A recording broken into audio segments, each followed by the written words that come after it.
நான் உங்கள் மோசஸ், உலகில் ஜோதிட வாஸ்து கன்சல்டன்ட், சென்னையிலிருந்து. இப்போ பார்த்தீங்கன்னா இந்த மாதம் பார்த்தீங்கன்னா நம்ம அந்த ஐப்பசி மாத பலன்களை தான் பார்க்க போகிறோம்.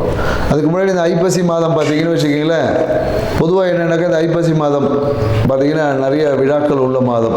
ஏன்னா இந்த மாதத்தில் தான் பார்த்தீங்கன்னா தீபாவளி, பசங்களுக்கெல்லாம் ஒரே கொண்டாட்டம், எப்போ பட்டாசு வாங்கி தருவாங்கன்னு சொல்லிட்டு. ஏன்னா இந்த மாதம் நிறைய பலகாரங்கள் எல்லாம் செய்வாங்க, நிறைய ஸ்வீட்ஸு, நிறைய இனிப்பு பலகாரங்கள் இந்த மாதத்தில் நிறைய இருக்கும்.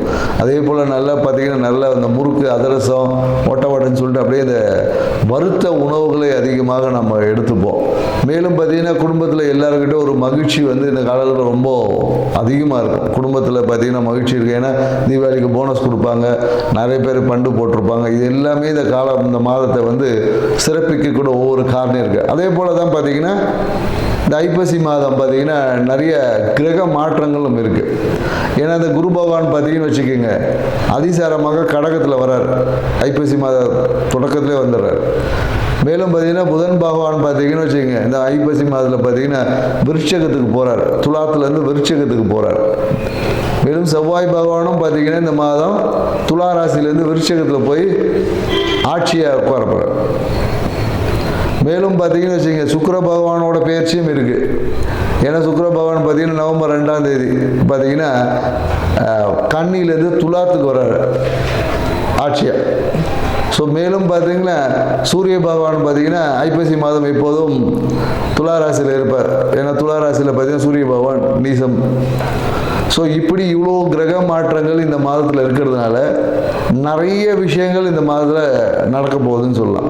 எல்லா ராசிக்காரர்களுக்கும் ஏதோ ஒரு விதத்தில் ஆரம்ப கட்டங்களில் நிறைய நற்பலன்களையும், மாத பாதிக்கு அப்புறமா சில நற்பலன்கள் குறையவும் வாய்ப்பு இருக்குது. சில ராசிக்காரர்கள் பார்த்தீங்கன்னா ஆரம்ப கட்டத்தில் நற்பலன்கள் கொஞ்சம் கம்மியாக இருக்கும்.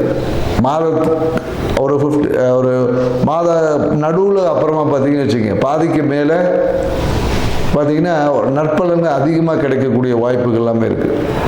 பொதுவாக இந்த தீபாவளிக்கு பார்த்தீங்கன்னா நம்ம யம தீபம் ஏற்றுவோம். ஏன் இந்த யம தீபம் ஏற்றணும் அப்படின்றதுக்கெல்லாம் நிறைய விளக்கங்கள் இருக்குது. ஏன்னா யம தீபம் ஏற்றி இந்த மாதத்தில் பார்த்தீங்கன்னா காலையில் தீபாவளிக்கு காலையில் சுட சுட மட்டன் சாப்பிட்றது, நல்லா காலையில் கறி சாப்பிட்றது, மேலும் கங்காஸ்தானங்கள் காலையில் விடிய காலையில் கங்காஸ்தானம் செய்வோம். ஸோ இந்த மாதிரி நிறைய நிகழ்வு எல்லாமே இந்த மாதத்தில் இருக்கும். இந்த மாதத்து இதெல்லாம் ஏன் செய்யணும் அப்படின்ற ஒரு இருக்குது. ஏன்னா இதுக்கு ஆன்மீகத்தில் நிறைய விஷயங்கள் சொல்லியிருப்பாங்க. ஏன்னா நரகாசுரனை வதம் பண்ணதுனால நம்ம அதை கொண்டாடுறோம் அப்படின்னு சொல்கிறாங்க. இங்கே நரகம் என்னாவே என்ன சொல்லுவோம்னா, நம்ம இருட்டு, குளிர்ச்சி, இது ரெண்டு தான் நரகம். ஏன்னா இருட்டில் தான் பார்த்தீங்கன்னா பயம் இருக்கும். ஏன்னா நரகத்தில் பயம் இருக்கும் இல்லையா, சொல்லியிருப்பாங்க எண்ணெய் கஷ்டத்தில் போட்டு வறுப்பாங்கன்னு சொல்லி, அந்த பயம். அதே போல் குளிர்ச்சியில் பார்த்தீங்கன்னு வச்சுக்க, நமக்கு உடம்பு நடுங்கி நம்மளுடைய ஒரு ரொம்ப சோம்பலாக இருக்கும். ஏன்னா இந்த ஐப்பசி மாதத்துக்கு அப்புறம் பார்த்தீங்கன்னா இருட்டோட தன்மை அதிகமாக இருக்கும், பகலோட தன்மைகள் குறையும், வெப்பத்தோட தன்மையில் காற்றுலேயே பார்த்தீங்கன்னா ஒரு சில்லுன்னு காற்றடிக்கும். காற்றுல பார்த்தீங்கன்னா குளிர்ச்சி, ஈரப்பதம் அதிகமாக இருக்கும். ஸோ அப்போ இந்த விஷயங்களை, ஏன்னா இது எல்லாமே பருவகால மாற்றங்களுக்கு ஏற்றாப்படி நம்மளுடைய வாழ்க்கை முறையில் சில மாற்றங்களை செய்து கொண்டால் நம்ம வாழ்க்கை சிறப்பாக இருக்கும். அப்படின்றதுனால தான் சில நிகழ்வுகளை அந்த பருவகால மாற்றத்தின் தொடக்கத்தில் நம்ம செய்வோம். ஏன்னா நம்ம தீபாவளி அன்றைக்கி கங்காஸ்தானம் குளிச்சிடுவோம், அதோட கிடையாது. கங்காஸ்தானம்லாம் அதுக்கப்புறம் பார்த்தீங்கன்னா நைட்டு எல்லாம் 10 மணிக்கு 11 மணிக்கு சில பேர் சாயந்தரம் தான் குளிக்கிறாங்க. ஸோ அப்போ என்னென்ன இந்த காலகட்டத்தில் கங்காஸ்தானம் என்பதுக்கு குளிக்கணும், சுடு தண்ணியில் குளிக்கணும். ஏன்னா கங்காஸ்தானம்னாவே சுடு தண்ணியில் குளிக்கிறது தான். ஏன்னா அதுக்கு பின்னாடி பெரிய உடனே கங்காஸ்தானம்னா அப்படியே அதுக்கெல்லாம் கேட்காது. ஏன்னா அதுக்கு பின்னாடி மிகப்பெரிய மருத்துவ விஷயங்கள்லாம் இருக்குது, நிறைய இருக்குது. ஏன்னா இந்த காலகட்டம் குளிர்காலம், இந்த காலத்தில் போயிட்டு நான் வந்து குளிர்ந்த தண்ணியில் தான் குளிப்பேன்னு நிறைய வாதம் சார்ந்த விஷயங்கள் வந்துடும். ஸோ அதனால் மிதமான சூடு உள்ள தண்ணியை குளிக்கணும் அப்படின்ற ஒரு அறிவியல் விஷயத்தையும் புரிஞ்சுக்கணும். மேலும் இந்த காலகட்டத்தில் என்னென்னாக்கா வறண்ட உணவுகள், அதாவது இந்த காலத்தில் போயிட்டு நான் பழம் சாப்பிட்டாலும் சளி பிடிச்சிடும், ஃப்ரூட்ஸ்லாம் அதிகமாக இந்த காலகட்டம் எடுக்கக்கூடாது. வறண்ட உணவுகள், ஆயில் ஐட்டமாக எடுக்கணும். ஏன்னா கொழுப்புத்தன்மை நம்ம உடம்புல இருந்தால் தான் குளிரை எதிர்கொள்ளக்கூடிய ஆற்றல் நமக்கு கிடைக்கும். அப்படின்றதுனால தான் வறண்ட அந்த மட்டன் சாப்பிட்றது, வறண்ட அந்த முறுக்கு அதிரசம் இனிப்பு உணவுகளை சேர்த்துக்கொள்ளும் போது நம்மளுடைய உயிர்த்தன்மை நல்லாயிருக்கும் அப்படி. ஏன்னா ஆன்மீகம் சார்ந்த விஷயத்தில் நிறைய விளக்கங்கள் நிறைய பேர் கொடுத்துருப்பாங்க. ஸோ நம்ம இது வாழ்வியல் சார்ந்த விஷயத்தில் ஒரு சிறிய விளக்கத்தை நம்ம புரிஞ்சுக்கணும். எதுக்கு இந்த காலகட்டத்தில் பொங்கல் அப்போ ஏன் பொங்கல் தான் செய்கிறோம் இல்லையா, அப்போ ஏன் அதிரசம் முறுக்கெல்லாம் செய்கிறதில்லை நம்ம. ஸோ பருவ காலங்களுக்கு ஏற்ற மாதிரி நம்மளுடைய உணவு பழக்க வழக்கம் இதை தான் பாரம்பரியம் சொல்லுது. ஏன்னா நம்ம இன்றைக்கி பாரம்பரிய விஷயங்களில் நிறைய மறந்துட்டோம். தீபாவளி வந்தால் ஒரு சினிமா பார்க்குறதோட முடிஞ்சு போயிடுச்சு. போய் புது படம் பார்த்துட்டு 4 பட்டாசு வெடிச்சுட்டு கவர்மெண்ட் கவுந்தடிச்சு படுத்துக்க வேண்டியதாக இருக்குது. ஸோ இது வாழ்க்கையில் நம்ம முன்னோர்கள் நமக்கு கொடுத்த வரக்கூடிய காலங்களை எதிர்கொள்ளக்கூடிய ஆற்றல் நம்ம ப்ரிப்பரேஷன். ஏன்னா மார்கழி மாதம் குளிர் தாங்க முடியாது. அதுக்கான ப்ரிப்பரேஷனை முன்னாடியிலேருந்து இந்த காலகட்டத்தில் நம்ம தொடங்கும். ஏன்னா அடுத்தது கார்த்திகை மாதம், அப்போ பார்த்தீங்கன்னா கார்த்திகை தீபம் ஏற்றுவோம். ஸோ வெளிச்சத்தை வெப்பத்தை அதிகம் பண்ணுவோம்.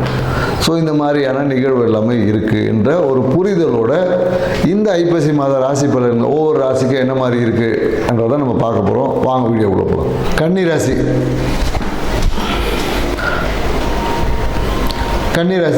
கன்னிராசி பார்த்தீங்கன்னு வச்சிங்கன்னா காலபுருஷ தத்துவத்திற்கு 6வது ராசி, நில ராசின்னு இது. இந்த ராசியில் இருக்கவங்க பார்த்தீங்கன்னா எப்பொழுதும் இந்த பொருளாதார ஈட்டுவதில் ரொம்ப ஒரு முனைப்பு இருக்கும். நிறைய பேர் என்னென்னாக்கா எப்படியாவது ஒரு சொத்து சேர்த்துக்கணும், நிறைய சொல்லுவோம் நிறைய பொருட்கள் வாங்கி வைக்கணும், சொல்லுவாங்க அசட், நிறைய அசட் சேர்க்கணும் அப்படின்ற நிறைய விஷயம். எப்போதும் இவங்க ஒரு தொழில் சார்ந்த சிந்தனை எல்லாத்தையுமே பார்த்தீங்கன்னா ஒரு பிஸ்னஸ் ஸ்ட்ராட்டஜியோடு தான் அப்ரோச் பண்ணுவாங்க. அதாவது தொழில் சார்ந்த ஒரு சிந்தனை, இதை எப்படி காசாக்கலாம், இதை எப்படி தொழிலாக்கலாம், இதை எப்படி பிஸ்னஸ் பண்ண முடியும் அப்படின்னு சொல்லி நிறைய விஷயங்கள் ஈடுபடுவாங்க. அதே போல் இவங்க என்னென்னாக்கா எல்லாமே இவங்களுடைய விஷயங்கள் எல்லாமே நிறைய விஷயங்களை வெளியே சொல்ல மாட்டாங்க, ரகசிய செயல்பாடுகளாக இருக்கும்.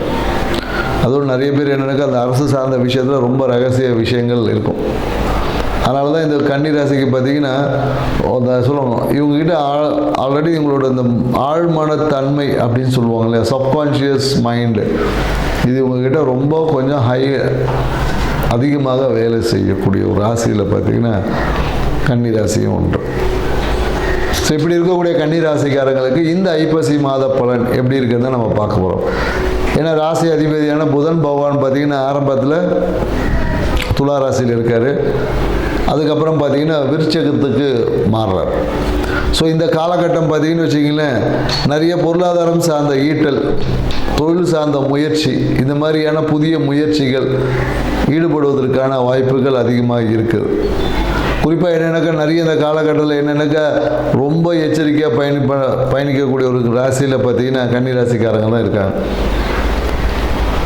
ஏன்னா இவங்களுக்கு பார்த்தீங்கன்னா செவ்வாய் பகவானோட ட்ராவல் பண்ணுறாங்க. ஸோ இந்த காலகட்டம் இவங்களுக்கு என்னென்ன தேவையற்ற ஒரு சட்ட சிக்கல்களில் மாற்றுவதற்கு வாய்ப்பு இருக்குது. குறிப்பாக இந்த கன்னிராசி கூட அரசியல்வாதிகள்லாம் பார்த்தீங்கன்னா தேவையில்லாமல் சிக்க போகிறாங்க. நிறைய அவமானங்களை சந்திக்கக்கூடிய ஒரு வாய்ப்பு என்பது இருக்குது. யாராலன்னா கூட இருக்கிறவங்களாலே சந்திக்க போகிறாங்க. அதுதான் எங்கள் விஷயம். கூட இருக்கிறவங்களே கவுக்குப்பாங்க, நம்ம கூட பழகினவங்களே நமக்கு ஆப்ப வைப்பாங்கன்னு சொல்லுவாங்க இல்லையா, அந்த மாதிரி நிகழ்வுகளை தான் இந்த ஐப்பசி மாதத்தில் கன்னிராசிக்காரங்களுக்கு நடக்க போடுது. அதனால் ரொம்ப அரசியல்வாதிகள் ரொம்ப கவனமாக இருக்கும். சில பேருக்கு என்னென்னாக்கா இந்த சொல்லுவாங்க ஐடி ரெய்டு இந்த மாதிரி எல்லாமே வரும். கன்னிராசிக்காரங்களுக்கு ஐடி ரெய்டு விடுறது, இந்த மாதிரி மத்திய அரசு சார்ந்த விஷயத்தில் வருமான வரி சோதனைகள் கண்டிப்பாக வரும். நீங்கள் எழுதி வச்சுக்கோங்க. அரசியல்வாதியாக இருந்தால் இது உறுதியாக நடக்கும் அப்படின்னு சொல்லலாம். ஸோ இந்த காலகட்டம் மற்றவங்களுக்கு எப்படி இருக்கும் அப்படின்னு நம்ம பார்ப்போம். ஸோ படிப்பு சார்ந்த விஷயத்தில் ஒரு சின்ன ஒரு தடை என்பது ஏற்படும். ஏதாவது சளி கிளி பிடிக்கும், குழந்தைங்களுக்கு சளி பிடிச்சி ஒரு 5 நாள் 6 நாள் மட்டம் போடுவாங்க எப்படியும், சரிங்களா. மேலும் என்னென்னாக்கா அதிகமான இந்த இனிப்புகளை சாப்பிட்டுவிட்டு வயிறு உபாதைகள் வருவதற்கும் இருக்குது. அதனால் பார்த்தீங்கன்னா இந்த காலகட்டம் சொல்லுவாங்க தீபாவளி லேகியனே விற்பாங்க. அதிகமாக ஸ்வீட்டை சாப்பிட்டுட்டு மந்தத்தன்மை வயிற்றில் ஏற்படும். அதனால் தீபாவளிக்கு ஒரு லேகியமே இப்போ தீபாவளி லேகியன்னு பேர். அது யூடியூப்பில் நீங்கள் சர்ச் பண்ணி பார்த்தீங்கன்னா தெரியும். அதை ஒன்று வாங்கி வச்சுட்டு சாப்பிடுங்க. எவ்வளோ ஸ்வீட் சாப்பிட்டாலும் அது செரிமானம் பண்ணிடும். ஸோ அதனால் உங்களுக்கு ஏற்படக்கூடிய அந்த செரிமான கோளாறுகள், ஏன்னா நிறைய இந்த சாப்பிட்டு பிரச்சனையை அனுபவிக்கக்கூடிய ராசியில் இப்போ கன்னி ராசிக்காரர் தான் இருக்காங்க. மீதி பேர்லாம் வேலை செஞ்சு பிரச்சனை, சாப்பிட்டது ஒரு பிரச்சனை. அதே போல் என்னன்னாக்கா இந்த காலகட்டத்தில் நிறைய ஒரு என்ன சொல்வது, ஜாமீன் கையெழுத்து யாருக்காவது போடுவதற்கு வாய்ப்புகள் உருவாகும். குறிப்பாக இந்த காலகட்டத்தில் என்னன்னாக்கா இளைய சகோதர தம்பி தங்கச்சின்னு சொன்னவங்க எல்லாமே இந்த காலத்தில் உங்களுக்கு எதிராக செயல்படுவதற்கு வாய்ப்புகள் இருக்குது. ஸோ அதனால் பார்த்தீங்கன்னா போட்டு கொடுத்துட்டு போயிடுவாங்க. ஸோ அதனால் கண்டிப்பாக ரொம்ப கவனமாக இருக்கணும்.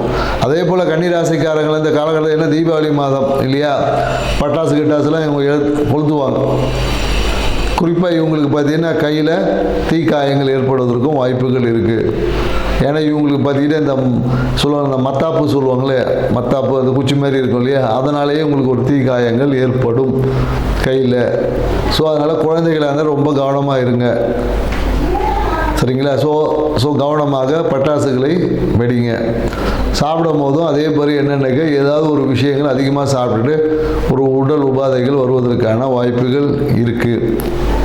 மேலும் என்னென்னாக்கா இந்த காலகட்டத்தில் நிறைய முதலீடு பண்ணி வச்சுருப்பாங்க, ஏதாவது முதலீடுகள் பண்ணி வச்சுருப்பாங்க, எல்லாம் சீட்டு போட்டிருப்பாங்க, பண்டு போட்டிருப்பாங்க. எல்லாருமே இந்த காலகட்டம் கன்னி ராசிக்காருக்கு கரெக்டாக பணம் வந்துடும். ஸோ பணம் வருவதற்கான சாத்தியக்கூறுகள் இருக்குது, சரிங்களா? ஸோ அதை நீங்கள் தாராளமாக இது பண்ணலாம். அதே போல் என்னென்னாக்கா இந்த காலகட்டத்தில் நிறைய வாழ்க்கை துணை சார்ந்த விஷயத்தோடு சேர்ந்து நிறைய மன மகிழ்ச்சி. ஏன்னா இந்த காலத்தில் உங்கள் லைஃப் பார்ட்னருக்கு ஒரு தங்கத்தில் கிஃப்ட் பண்ணது, தங்க நகைகள் வாங்கி கொடுப்பது கண்டிப்பாக இருக்கும். இந்த காலகட்டத்தில் நிறைய பேருக்கு என்னென்னாக்கா இடம் வாங்கி கொடுப்பாங்க. ஸோ ஒரு சர்ப்ரைஸ் கிஃப்ட்டு, வீடு வாங்கி கொடுப்பது, இந்த மாதிரியான நிகழ்வு எல்லாமே இந்த காலகட்டத்தில் கன்னிராசிக்காரங்களுக்கு இருக்குன்னு சொல்ல முடியாது. சில பேருக்கு என்னென்னாக்கா மனைவி பேரில் தொழில் தொடங்குவாங்க, ரகசியமாக சொல்லுவாங்க. பினாமி சொத்துக்கள் சேருவதற்கான வாய்ப்புகள் வந்து இந்த காலகட்டத்தில் கன்னிராசிக்காரர்களுக்கு இருக்குது. யாரோ ஒருத்தர் வந்து திடீர்னு ஐடி ரைடு வரும்போது டக்குன்னு ஒரு பொருள் எடுத்து கொடுப்பாங்க, இவங்களுக்கு பார்த்து அடிச்சுட்டு போயிடுவாங்க. அந்த மாதிரியான விஷயங்கள் எல்லாமே திடீர் அதிர்ஷ்டங்கள் கிடைக்கக்கூடிய வாய்ப்புகள் எல்லாமே கன்னிராசிக்காரங்களுக்கு இந்த மாதத்தில் இருக்குன்னு சொல்ல முடியும். மேலும் என்னென்னாக்கா இந்த காலத்தில் எப்போதும் என்னக்கா இந்த சட்டம் தன் கடமையை செய்யும்ன்ற மாதிரி இருக்கும். அதனால் எல்லா விஷயத்திலும் லீகல் ஆக்டிவிட்டீஸில் ஈடுபடுங்க. ஏதாவது ஒரு இல்லீகல் ஆக்டிவிட்டீஸ் அந்த மாதிரி எதுவும் தயவு செய்து ஈடுபடாதீர்கள். குறிப்பாக என்னென்னாக்கா இந்த யூடியூப் மற்ற விஷயங்கள் எங்கேயாவது போய்ட்டு நீங்கள் ஒரு லைக் போட்டிங்கன்னாவே உங்களுக்கு பிரச்சனைகள் எல்லாம் வருவதற்கு காரணமாக இருக்குது. அதனால் தேவையற்ற சைட்டை போய் பார்க்குறது அந்த மாதிரியான விஷயங்கள் எதுவும் செய்யாதீங்க. அதுவே உங்களுக்கு ஒரு பிரச்சனையாக இன் ஃப்யூச்சரில் மாறலாம். ஏன்னா இப்போ 6ல் வந்து ராகு பகவான் இருக்கார். ஸோ அதனால் என்னென்னாக்கா இந்த ஸ்கின் சார்ந்த அலர்ஜிஸை எப்போதும் ஏற்படுத்திக்கிட்டே இருப்பார். அதோ பரவக்கூடிய ஸ்கின் சார்ந்த அலர்ஜிஸ் வந்து இந்த காலகட்டத்தில் உங்களுக்கு நிறைய ஏற்படும். மேலும் கேது பகவான் 12ல் இருக்கார், விரயத்தில் இருக்கார். ஸோ அப்போ என்னென்னாக்கா மனம் வந்து ஆன்மீகம் சார்ந்த விஷயத்தில் ஒரு விரயங்களை எப்போதும் சந்திக்கக்கூடிய ஒரு காலகட்டமாக இருக்கும். புதிய அரசியல்வாதிகளாக இருந்தாலும் தேவையற்ற அந்த பெருந்தலைவர்களை பற்றிய பேச்சை வந்து கொஞ்சம் கவனம் குறைச்சிக்கணும். வாய் இருக்குதுன்னு சொல்லிட்டு ஏதோ பெருந்தலைவர்களை பற்றி பேசும்போது அந்த பேச்சே பிரச்சனையாக மாறும். ஏன்னா நீங்கள் பேசக்கூடிய அந்த டீட்டெயிலிங்கே தப்பாக இருக்கும். உங்களுக்கு கொடுத்தவங்களே பார்த்தீங்கன்னா அந்த நோட்ஸே வந்து தப்பாக கொடுத்துருப்பாங்க, இல்லை தவறான தகவலை கொடுத்துருப்பாங்க. நீங்கள் பாட்டுட்டு மைக்கு கிடைச்ச உடனே இஷ்டத்துக்கு பேசிடுவீங்க. அதுக்கப்புறம் பார்த்தீங்கன்னா எல்லாருக்கிட்டையும் அந்த பேச்சு உங்களுக்கு ஒரு அவப்பெயரை கொடுக்கலாம். ஸோ அதனால் கன்னிராசிக்காரங்க பேசும்போது, குறிப்பாக அரசியல் சார்ந்த விஷயங்களை பேசும்போது, இல்லை அரசியல்வாதிகளை குறித்து பேசும்போது கொஞ்சம் கவனமாக பேசுங்க. சரியான தரவுகளை செக் பண்ணிக்கங்க, கொடுத்த டீட்டெயில்ஸ் சரியா அப்படின்றத பார்த்துங்க. அதே போல் எனக்கு மத்திய அரசை விமர்சனம் பண்ணும் போதும் கொஞ்சம் கவனமாக இருந்துக்குங்க. விமர்சனம் பண்ணிங்கன்னா அதுக்கான பலாபலனை கண்டிப்பாக நீங்கள் அனுபவிப்பீங்க. ஸோ மேலும் பார்த்தீங்கன்னா வச்சுக்கோங்களேன், இதுதான் சொல்லுங்கள். ஏன்னா உங்களை சுற்றி சில நல்ல நிகழ்வுகள் இருக்குது. நீங்களா பல கெட்ட நிகழ்வுகளை போய் மாட்டிக்கிற மாதிரியே இருக்குது. ஸோ அதனால் எந்த விஷயத்தை செய்தாலும் எப்பொழுதும் கன்னிராசிக்காரர் ரொம்ப கவனமாக தான் எல்லாத்தையும் செய்வாங்க. அவசரப்பட்டுலாம் செய்ய மாட்டாங்க. ஒன்றுக்கு 100 தடவை யோசித்து சரியாக தவறான விஷயத்தை பண்ணிடுவாங்க. இதுதான் இவங்க பிரச்சனை, சரிங்களா? அந்த சரியாக தவறான விஷயத்தை போய் பண்ணுறதுனால தான் பல பிரச்சனை இருக்கும். எல்லாரும் தவறையே சரியாக பண்ணும்போது அதிர்ஷ்டமாக மாறிடுது. ஆனால் நீங்கள் சரியே தவறாக பண்ணும்போது பிரச்சனையாக மாறுது. ஸோ அதனால் சில விஷயங்களில் ரொம்ப கவனத்துடன் செயல்படும். ஏன்னா இந்த காலகட்டத்தில் வாழ்க்கை துணை சூப்பராக, வாழ்க்கை துணை தான் உங்களுக்கு ஒரு சப்போர்ட்டு. ஸோ அவங்களோட நல்ல ஒரு அனுசரித்து போங்க, சரிங்களா? பழைய நினைவுகளை கடந்தெறிஞ்சிட்டு புதிய ஒரு வாழ்க்கையில் போகுங்க. என்ன சொல்லுவாங்க, பழைய விஷயங்களே எப்போதும். ஏன்னா கன்னிராசிக்காரங்க அந்த டீட்டெயிலிங் பார்த்தீங்கன்னா அப்படியே வச்சுருப்பாங்க. என்றைக்கோ நடந்த விஷயத்த கூட அப்படியே போட்டு வச்சுருப்பாங்க. இந்த நாள் இன்றைக்கி நினச்சி அதனால் அது நடந்துச்சு, இது இன்றைக்கி பண்ணோம், இப்படி அன்றைக்கி பண்ணோம்லாம் சொல்லி அப்படியே கரெக்டாக அந்த நிகழ்வுகளை அப்படியே ஒரு டைரியில் போட்டு எழுதுன மாதிரி எழுதி வச்சுருப்பாங்க மைண்டுக்குள்ளே. ஸோ அதுவே உங்களுக்கு வாழ்க்கையில் நல்ல நிகழ்வு, அப்போ அது வந்து ஒரு விட்டு போட்ட மாதிரி போயிடும். அதுவே மகிழ்ச்சியை அனுபவிக்க முடியாமல் போயிடும். ஸோ அந்த மாதிரி கெட்ட விஷயங்களை தூக்கி ஓரம் வச்சது. ஏன்னா இந்த காலகட்டத்தில் நீங்கள் வேகமாக போவீங்க, ஆனால் உங்கள் வாழ்க்கை துணை ஸ்லோவாக தான் வருவாங்க. அவங்கள்ட்ட எதிர்பார்ப்பு கொஞ்சம் ஸ்லோவாக டிலே தான் இருக்கும். உங்கள் வேகத்துக்கு யாராலையும் பயணிக்க முடியாது. ஸோ அப்போ நீங்கள் அவங்க வேகத்துக்கு உங்களை கொஞ்சம் ஸ்லோ பண்ணிக்கோங்க, அப்போ வாழ்க்கை சிறப்பாக இருக்கும். அதை தான் நம்ம இந்த மாதத்தில் கன்னிராசிக்காரங்களுக்கு சொல்கிறோம். ஸோ இந்த மாதம் உங்கள் வாழ்க்கையில் நிறைய இந்த தீபாவளி பலகாரங்களைப் போல் இனிமையும் மகிழ்ச்சியும் இருக்கிறதுக்கு நீங்கள் என்ன பண்ணலான்னா, சிவன் கோயிலில் இருக்க விநாயகர் பெருமானுக்கு அருகம்புல்லை போட்டுட்டு வாங்க. அப்படி இல்லைன்னா ஒரு அருகம்புல் ஜூஸாவது காலையில் போய் குடிச்சிட்டு வந்துடும். வாழ்க்கை சிறப்பாக இருக்கும். நன்றி, வணக்கம்.